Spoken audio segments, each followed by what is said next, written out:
You might think you're not catching fish because your cast is off, or your fly selection isn't perfect, or Mercury is in retrograde. Now, that might contribute to some frustrating days on the water, but the main thing that I see beginners struggling with is this: they're forgetting the fundamentals. It's easy to get overwhelmed with all the different styles and tactics involved in fly fishing, and if you don't focus on those fundamentals, casting, fly selection, and presentation, you will struggle to put fish in the net. This week on Untangled, I'll walk you through why those skills are so important and how focusing on them will help you catch more fish. This is Untangled, fly fishing for everyone, presented by Ventures Fly Co. Hey everybody, welcome to it. This is Untangled, and I am your host, Spencer Durrant. Coming at you today a little sore, a little worse for wear after a week of doing house projects, but house got repainted and I laid all new floor in here, so mi casa looks less crappy than it did before. And I know there's probably not many of y'all who really care about that, but I'm proud of it, dadgummit, and hopefully the fellow DIYers out there understand and relate to what I'm going through. This isn't a DIY podcast. This is fly fishing. We got a serious topic to talk about today because fly fishing is nothing if not one of the most serious endeavors. It's right up there with heart surgery and writing encyclopedias. You can't screw around when you're talking about this stuff. You just locked in, dead serious all the time, 24/7. If one phrase describes Untangled, it is locked in and serious 24/7. No, if you're new here, we're not that way, and that was sarcasm. Anyways, we're talking today about not the failure. That's the wrong word. The fact that beginners can sometimes forget to focus on the fundamentals and how losing focus on those basics creates this ripple effect that makes it really hard to catch fish sometimes. And a lot of the issues that we run into out on the water can be traced back to not focusing on those fundamentals. So to illustrate that, I want to tell a little story. A couple weeks ago, my in-laws came up to visit us, and we all went out fishing. Me, my wife, our kid, and then the in-laws, everybody except the dogs. We went up to this little creek not too far from us here in the mountains, and it's nice and wide open. There's not too many trees to snag, but I did catch a couple of them anyways. But it's a beautiful little spot. There's room for whoever's not fishing just to hang out and watch. And I took my mother-in-law, Laura. She really wanted to fish. Nobody else did, so it was just the two of us. And we had a good chance at catching fish, but everybody could watch. It was just a nice day to get out as a family, have some fun. And this was only Laura's third time fly fishing. Alex and I actually taught her how to fly fish last summer. We did a whole video about that. So if you're curious, it is out there on the interwebs. You can see it. But Laura's still really new to fly fishing. She's still working on a lot of these fundamentals. And the creek really wasn't being very easy, very friendly to fish that day. The water was really low and clear. The fish were a bit extra spooky because of that, and it was windy. So Laura's got all of this to contend with. But then we start casting to rising fish. There was a little mayfly and midge hatch coming off, so the fish were fairly active on the surface. And we start casting to these risers, and Laura's just having a really tough time getting the cast to come together at that distance with the wind, something that we all run into as anglers and that I still struggle with when it gets windy myself. And she said something to the effect of, it stuck in my head. She said, "It's so hard to keep all this stuff straight in my head, holding the slack line, moving the rod at the right speed, pausing long enough during the cast. This is all really difficult for me." And my wife was standing nearby right when Laura says that. And my wife pipes in and says, "Yeah, that's exactly what I have a problem with too. There's so much to remember." And we ended up the day, Laura ended up hooking into a few fish. She couldn't land any of them because once they ate her dry fly, they would jump and spit the hook. And that's a whole other problem. But I bring all this up not to knock on her skills at all, not to throw her under the bus at all, but to illustrate the point that a lot of beginners and people who've even been doing this for a while, you're still going to feel that there's just a ton to think about, that you've got to remember, that you've got to learn, when you start out fly fishing. And like I said, it's going to feel that way for a while. That feeling doesn't go away for a little bit. And I see this same problem, honestly, to a greater extent happen in our school group, which is this free group that we run where you can chat and interact with other anglers. You can talk to Alex and I there. You get first dibs and new product drops. It's basically like Facebook, but it doesn't suck. The best way to describe it. And there's a link to join if you're interested down in the show notes, or I'll throw one here on the screen as well if you're watching the video podcast. But I'll see questions in there from anglers who are curious about, they're going down some insane rabbit hole. And I say that with all the positivity in the world. That's not a negative thing. But they're going down this rabbit hole of like asking about whether the barometric pressure affects trout feeding activity, or if clouds and smoke can slow insect activity down, thereby slowing down trout feeding activity and impacting how much food is available to the fish, and just the interconnectedness of everything. And again, I'm absolutely not knocking anybody who goes down these rabbit holes at all, because heaven knows we do a ton of that here on this show. We go down plenty of rabbit holes, but it's emblematic of this trend I see and that I saw with Laura, where anglers lose the forest for the trees. We get so excited and so ready to just go in every direction that we forget those fundamentals. We forget to focus on the key building blocks of the skills that will make you a self-sufficient angler. And honestly, that's one of the things that makes fly fishing so alluring. That's why there's so many folks who dedicate their lives to doing this sport, is that there's really no right or wrong way to do it. And you can go absolutely nuts on one specific style. You can go down that rabbit hole forever and never truly master it. You can spend all your time honing this super niche skill within a niche. You're going to learn tight line nymphing. So not only are you learning fly fishing, you're learning a very specific style of fly fishing, or, fishing tiny dry flies on long leaders. That's another example of a very specific style of fly fishing that you could learn. But there's a reason that we don't spend a whole lot of time talking about those super niche tactics here on this show, because they're not really what moves the needle for anglers who are just looking to start putting fish in the net, who are just starting out in this journey. You're not going to take somebody who's never fly fished before and go to some tailwater where the fish are rising to size 42 trichoduns or whatever, and give them an 18.5-foot 12X leader and say, good luck. You're not going to do that to them, because chances are they are not going to catch squat. And it's going to be frustrating. They're not going to want to come back and fly fish ever again. And that's not what you want. No, you're going to start out with the basics. You're going to start out with, here's a fly cast. Here's the very basics of picking a fly. Here's the very basics of getting a good presentation. You'll start there, and then you'll continue to work your way up from that. Let me explain it another way. Right? I dabble a little bit in woodworking. I made a few sets of drawers. I made a crib. I've done a little bit of work on the lathe. I've made some bowls and whatnot. All relatively simple projects. Nothing that you would look at and go, wow, that guy's a craftsman. Now, I've got the beard of a craftsman, but I'm no craftsman. My first, I hesitate to call it big. The first projects I worked on that were something that I would actually display were picture frames. I still use these picture frames, but even within something as simple as a picture frame, it's just a square of wood. I still mitered all those corners. I routed the slot for the glass, the mat, and the painting to go into. I made sure the joints were nice and tight. I did all the staining and finishing on it myself. It was a simple project, but there's a whole bunch of basic woodworking skills that go into making a decent picture frame that's not embarrassing to hang on the wall, that's fit for some of the nicer artwork that I've collected over the years. Hey there, it's Alex. If you're anything like me, you don't want to spend half your fishing day fiddling with knots and tangles, or waste precious time switching from rig to rig. That's why we put together our Rigs and Knots Pocket Guide. It's a simple, downloadable PDF that you can either memorize or take with you to the river.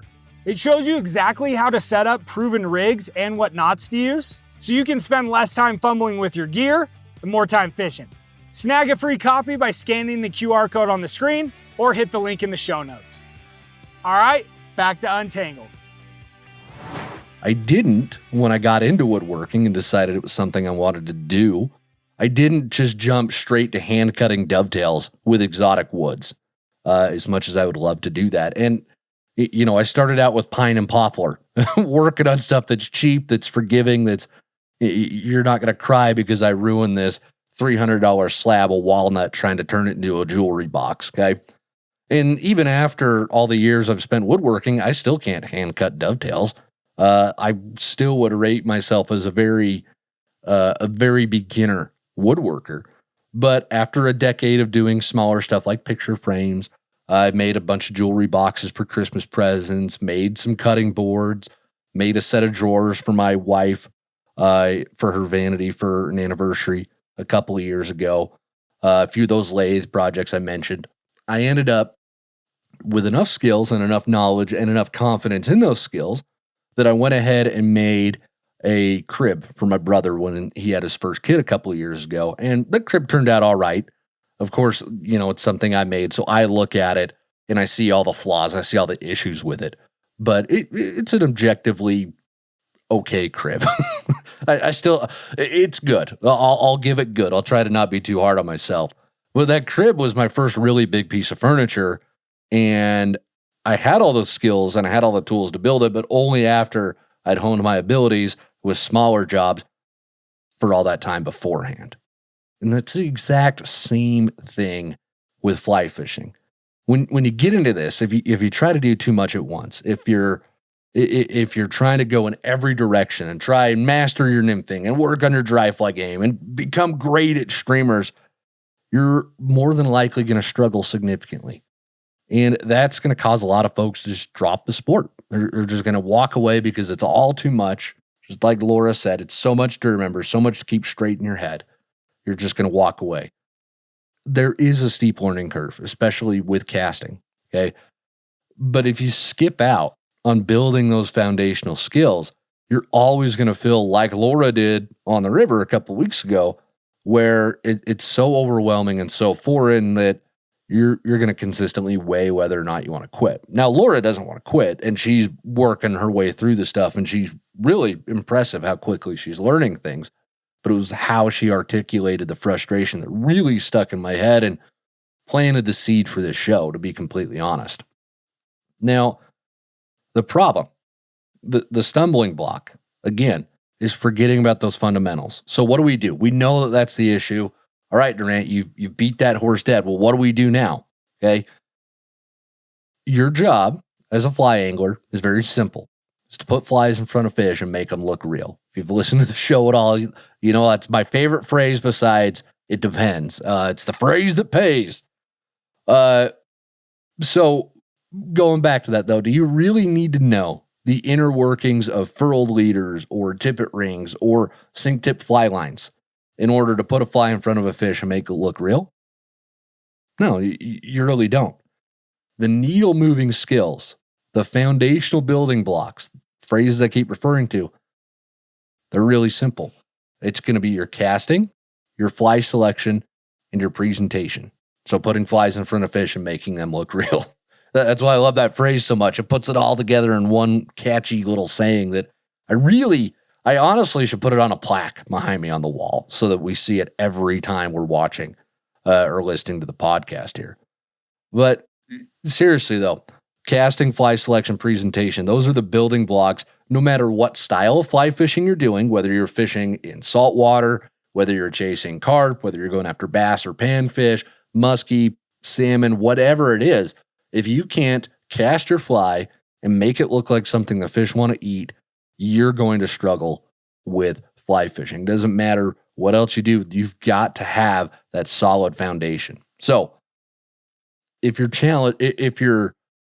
feeling overwhelmed, if you're out on the water and you're not catching fish and you are feeling like you're drowning in all the information that's out there and you can't pinpoint exactly why you're not catching fish, I challenge you to do one thing. Take a step back Literally, while you're on the river, just put your rod down for a minute, step away from the water, just watch the river and think. Think about those 3 critical skills: your casting, your fly selection, your presentation. Are you doing each of those to the best of your ability? Are you focused on those exclusively? Or are you distracted because you're worried that maybe I should have used 4X instead of 5X, or my indicator is too big or too small? Little things that, yes, they can add up and they can matter and they can make a difference, but are they really the building blocks? Are they really the skills that move the needle for you? If you're worried about all that other stuff, as hard as it might be, let it go.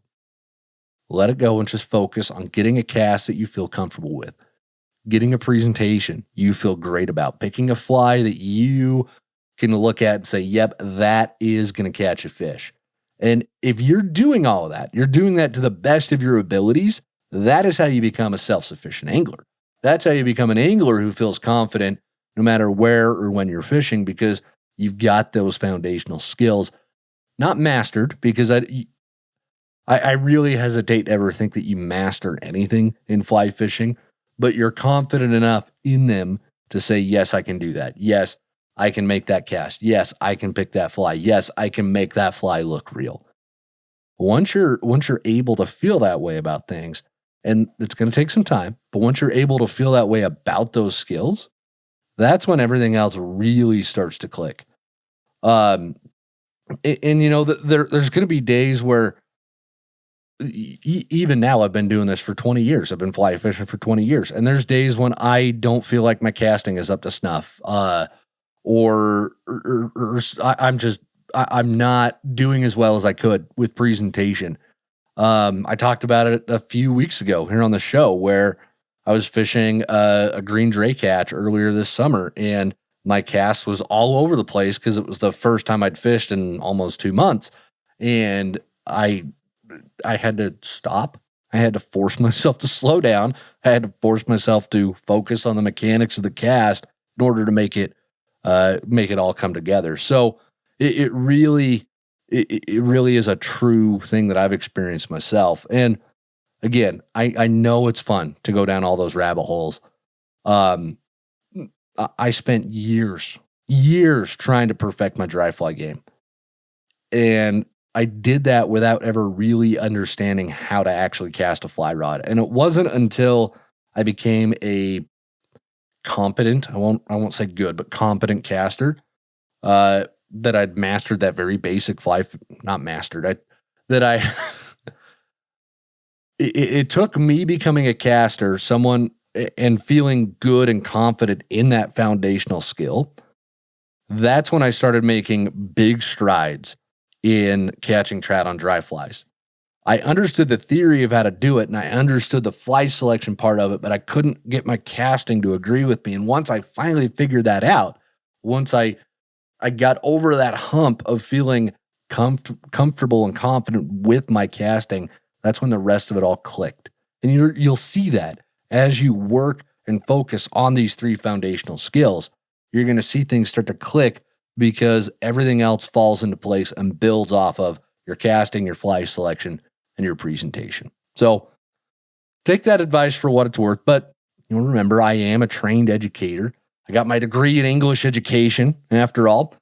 So I know a thing or two about teaching, and dadgummit, I didn't ever give kids East of Eden or War and Peace to start reading with. No, we started out with Curious George, went on to Magic Treehouse, threw in some Junie B. Jones, sprinkled in some fantasy novels, because every kid goes through that phase. And then we got into the heavy hitters after that. No,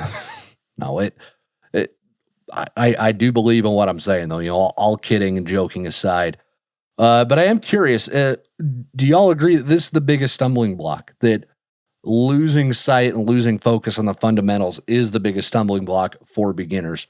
If you agree with that, or if you don't agree with that, definitely drop a comment and let me know. I'd love to hear what y'all think about this specific topic. But that wraps up the open of the show for us this week, folks. We're going to go ahead and move into the Q&A portion of this week's show. Every week here at Untangled, we spend half the show directly answering questions from listeners and viewers just like yourself. So if you've got a fly fishing question that you would like answered, you can go ahead and send those on into us. There's a link to do that down in the show notes or right here on the screen if you're watching the video podcast. Aiden from New Jersey has our first question this week, writes in and says, I am newer to fly fishing and I would like to get more into dry fly fishing. I've been dabbling a little bit, but I am not comfortable yet. My current setup is my tapered leader to tip it and then the fly. I cannot seem to be accurate or get good distance with the light dry flies. How should I set up my rod for dry fly fishing? Aiden, this is a good question.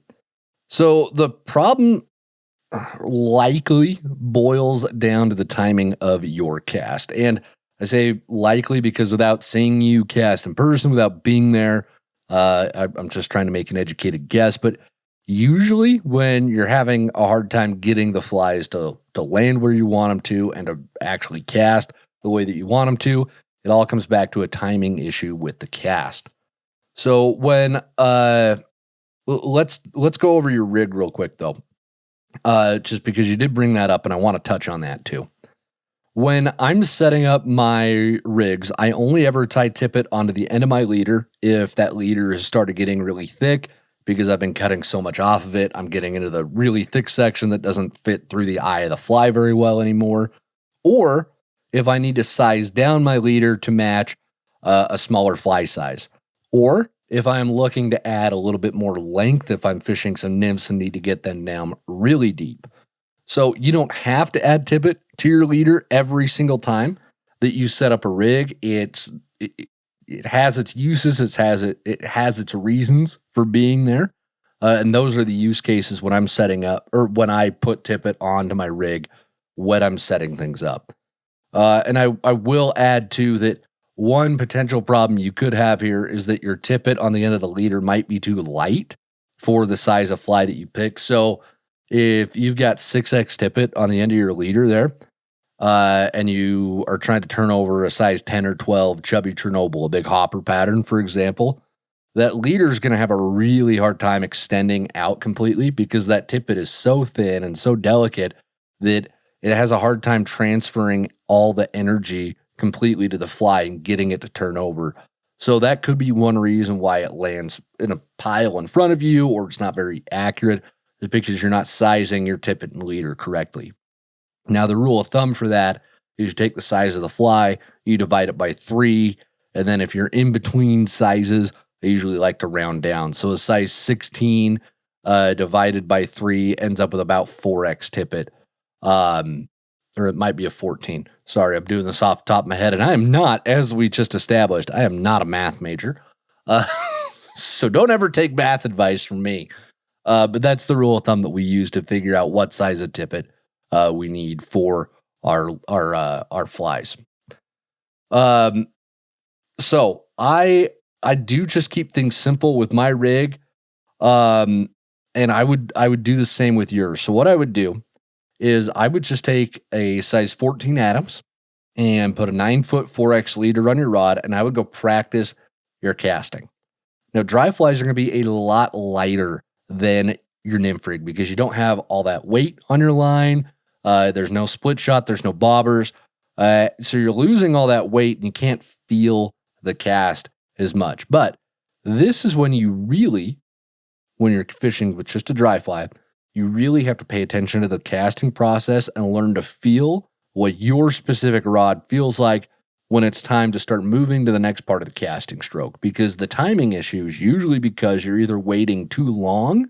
So you're moving to the back cast and you're waiting too long to move to the forward cast, or you're doing it too quickly.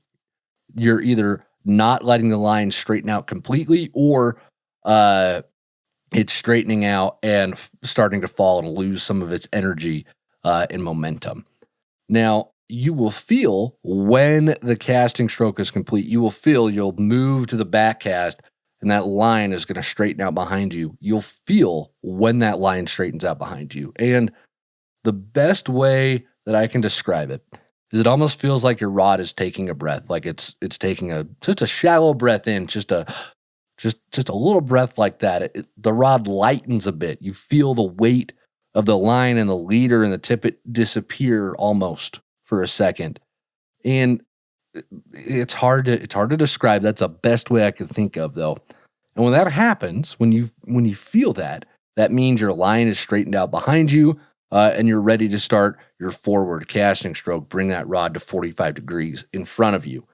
But the more line that you get out, the longer you're going to have to wait between casting strokes, and then the more pronounced that feeling of the line straightening out will be. It can be kind of tough to feel that in close if you're within 20 feet or so. Some rods aren't going to be as sensitive in that short range, so you're not going to feel the load coming off of the rod at the really short distances. But once you get out to about 20 feet, any decent fly rod, and that means the vast majority of the rods out there on the market, they're going to have enough sensitivity that you will feel that line load and unload during the casting process. So my advice is don't worry about how you have the rig set up too much.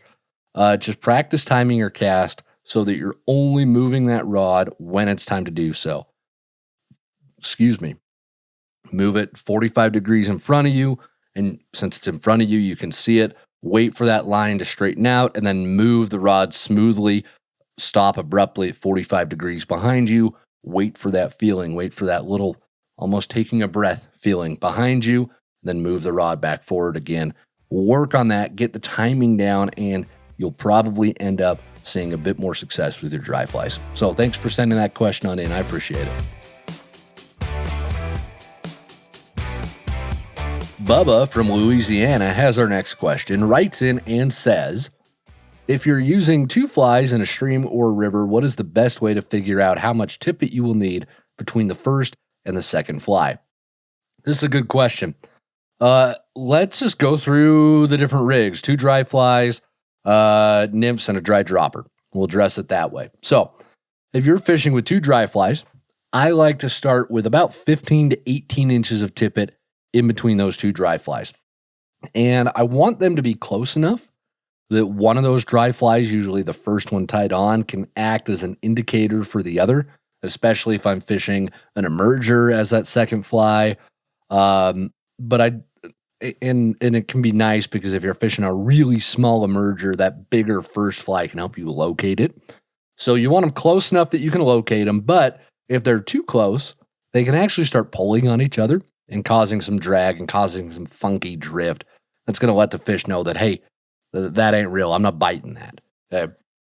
I've just found that 15 to 18 inches of tippet, it's that sweet spot. It's that perfect buffalo sauce. It's not too spicy. It's not too sweet. It's just right there. It's a little tangy. It just hits right. That's what that 15 to 18 inches of tippet is between the two dry flies. I'll go longer sometimes if I'm fishing a really flat, really clear, slow water.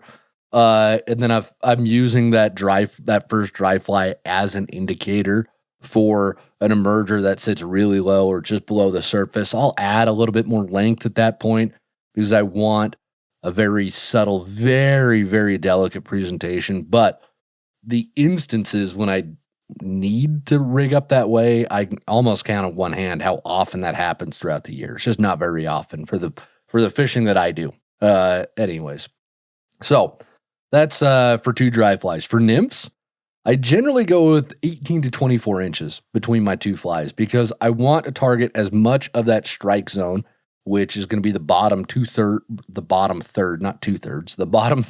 of the water column.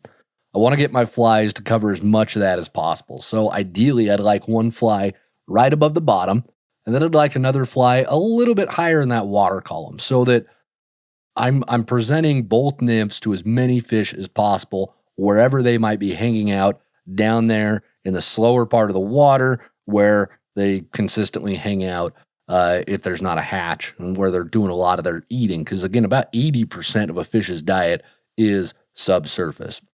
So to get my flies into that bottom third of the water column, I usually like about 18 to 24 inches between the two. It helps me cover a lot of that water, like I talked about. And then for the dry dropper rig, it really just depends on how deep the river is, but you're trying to achieve that same thing with the dropper where you want the dropper to be down and available to fish that are eating nymphs. So usually I've found that anywhere from about 18 to 24 inches is also good for a dry dropper. You can go longer than that. I know some folks who fish a dry dropper rig with the droppers at like 4 feet. Personally, I find that to be pretty unwieldy, a little difficult to cast, and just tough to land fish with when the dropper's that long. I don't like them to go much longer than 3 feet. If I need to get a nymph down that deep, I'll just throw a nymph rig on at that point. But that's just kind of personal preference. But that 18 to 24 inches is a really good length of tippet to start, because a lot of times you're fishing dry droppers in riffles and pockets, sometimes in runs, but generally it's a little bit shallower water where, yeah, it might be moving kind of quickly, but you're not trying to get it super deep. That's when you're going to bust the nymph rig out, is when you got to get into that really deep water. So hopefully that helps, Bubba. Thanks so much for sending that question on in. Max from Sweden has our next question, writes in and says, I sometimes find textbook trout spots and don't catch anything even though I'm matching the hatch. Do I keep trying with the same fly or do I swap to another rig? Max, this is a really good question. And I actually might catch a little bit of flack for this answer, but I'm going to give it to you anyways. I don't think that there's fish in every good-looking piece of water. I just, by the very laws of nature, by everything I know about the natural world, I just don't think that there can be a fish in every single good-looking textbook piece of water. Okay. Let me compare this to hunting elk in particular, just to give you another example, contextualize it a little bit. I'm lucky enough to live near some of the best elk hunting in the whole country. We've got so many elk that they're actually giving out unlimited cow and calf tags for some areas because they're causing so much damage to private rangeland. There's just too many elk for the landscape to hold. So you would think, with that many elk out and about, that I could just go up into the mountains and I could see elk in every single piece of good-looking elk habitat, right? I mean, if there's that many, that they're just going to be everywhere. It kind of stands to reason, doesn't it? Well, not really. They favor certain areas over others, and even spots that look so good, that are perfect, that have everything the elk want. They've got cover, they've got feed, they've got water. They're just not there because the elk aren't using 100% of that habitat constantly. Now, I'm sure there's going to be times when they'll occupy most of the good habitat that's available, but they're not in every piece of good elk country 24/7. They're just not. And I think, I have nothing to prove this with, but I think the same thing holds true for trout. They'll move around a bit. They're seeking out the cooler, deeper water in the summer. They want that slow water in the winter. They want riffles in the early morning in the summer, during the hatches. But we know that fish aren't in riffles 100% of the time, even though riffles have a lot of food. They've got a lot of oxygen. They've got decent cover from overhead predators. They've got everything a fish wants, but they really only hang out in the riffles when the bugs are active, which is, spring through fall. They're not there during the winter. And even when the fish are in the riffles, they're not there 24/7. They're not there every hour of the day. They'll move in and out. They'll follow the hatches a little bit. So that's one part of it. And then the other part is I just think that some fish don't want to eat. I might catch some more flack for that too, but I don't think that every fish in the rivers is sitting there waiting to be fed. Like me at Thanksgiving dinner when I yell at my mother-in-law to bring me more pie while I'm sitting on the couch watching football. Some trout just aren't going to eat no matter what you do. Now, with all that being said, if you get to a spot, textbook spot, and you are convinced that there's got to be a fish in there, there's probably a really good chance that there is a fish in there. and I would definitely encourage you to fish it. I'm not saying all this to try and talk you out of fishing good water, just to try and add some context to the fact that if you don't catch fish there, it doesn't necessarily mean that you are doing something wrong or that you're not good enough. It could also be just as simple as the fact that the fish weren't there. Now, again, that's maybe we'll do a whole podcast about why fish aren't in certain spots. But if you get to that spot that you are just stoked about, then if you're this sort of angler who really likes to thoroughly work through the water, then short answer to your question is yes, I would run through it with your preferred rig to start. I would aim for, let's say, a dozen. Get a dozen good drifts through that piece of water that you feel are as good as you can achieve, that you can't present that fly any better. Get a dozen of those through every bit of the hole that looks like it should hold a fish. And if that doesn't work, fish the marginal water, because sometimes they'll surprise you. They'll hang out in the stuff that maybe it's deep enough, or maybe it's a little too shallow, or it's not quite fast enough. Sometimes the fish just hang out there. There's not a lot of rhyme or reason for it. Sometimes they're just there.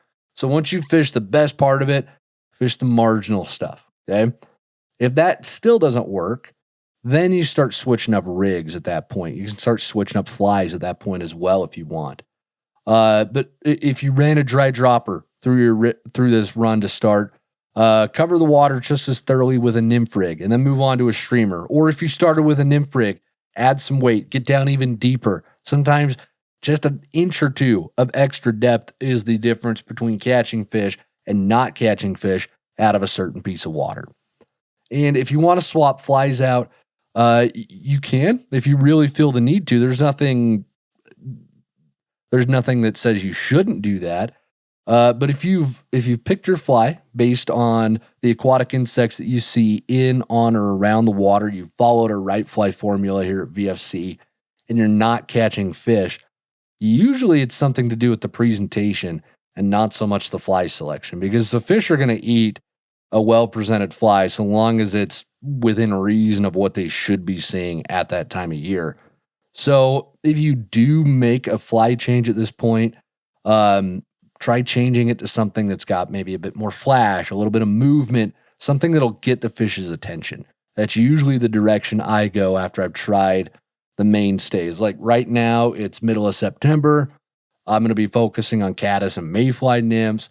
And if I've run those through and they're just not getting the attention of the fish, maybe I'll throw something with some rubber legs on it. Or maybe I'll throw a rainbow warrior in there, something that's got the flash and the movement that really grabs the attention of the fish, and sometimes just stands out a little bit more. And sometimes that little change can be the difference between catching the fish there and not. So hopefully that helps. I appreciate you sending that question on in. And that wraps up the Q&A section for the show this week. But don't go anywhere, because we've got the Live Real Life moment coming right up. Every week here at Untangled, we end the show by sharing stories and a picture from folks who are out there on the water living real life. We love to see the adventures that y'all are up to and to hear about the great things you're doing out on the water. So if you've got a Live Real Life moment that you would like to share with us, there's a link to send those in down in the show notes or right here on the screen if you are watching the video podcast. And this week's Live Real Life moment is from Ty. He sent it in about a trip during last winter. Writes in and says, "Hi, Spencer. Huge fan of everything VFC puts out and the online community you've built. So I'm a relatively new fly angler and have been having a rough run lately. Not to discredit my admittedly poor presentations, but we've had really low water levels and it's become quite cold. It's been especially aggravating considering the time it's taken to travel from NYC to a decent spot. Furthermore, I went out to a renowned northeast spot recently and my friend crushed on live bait while I was left empty-handed. Not a nibble on my nymphs or streamers. Long story long, we went back a couple weeks later, 9 degrees and windy, but I was determined to work it properly. Came in subtly, worked upstream to a deep hole, and boom, a solid brownie on a tungsten stonefly. Not only the first fish of the day, but the largest. Also, my first fish on that rod as well. Left with frozen boots and waders, but also a huge smile on my face. Tight lines to my fellow winter warriors. Ty, thank you. Yeah, those winter days can be really frustrating sometimes. But props to you for going back, especially at 9 degrees. My cutoff's 15. I won't fish if it's below 15 anymore. But maybe I'm just getting soft in my old age. But anyways, that was a great story. Really thank you for sharing it. And thanks to everybody who listens to the show every week. Watching and listening to the whole thing does more to help us out than you know. We really appreciate it. And if you want to help us out even more, tell everybody you know about Untangled. Tell them about VFC. Introduce us to them. And make sure you rate and subscribe to this show wherever you're listening to it, because the more ratings and subscriptions we get, the more folks we can help live real life. And that's our whole goal here at VFC. So until next week, everybody, get out on the water, enjoy yourselves, have some fun, and live real life.